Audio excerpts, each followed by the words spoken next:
कृषी मंत्री माणिकराव कोकाटे यांच्या राजकीय भवितव्याचा आज फैसला। 2 वर्षांच्या शिक्षेप्रकरणी नाशिक कोर्टात सुनावणी। शिक्षेला स्थगिती न मिळाल्यास आमदारकी रद्द होण्याची शक्यता।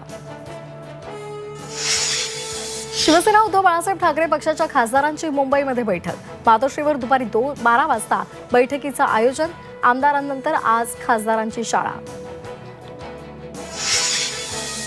आगामी पालिका निवडणुकीमध्ये सर्वत्र भगवा फडकावायचा आहे। उपमुख्यमंत्री एकनाथ शिंदे यांचं वक्तव्य।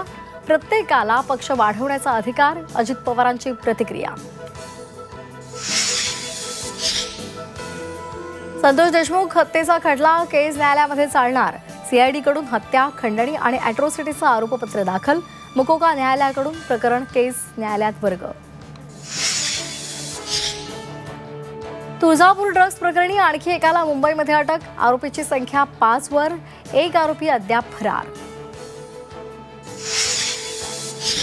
शनी शिंगणापूरमधील शनिदेवाला आता ब्रँडेड तेलाचा अभिषेक। इतर तेलामुळे शेळीची झीज होत असल्याचं विश्वस्त मंडळाचा निर्णय।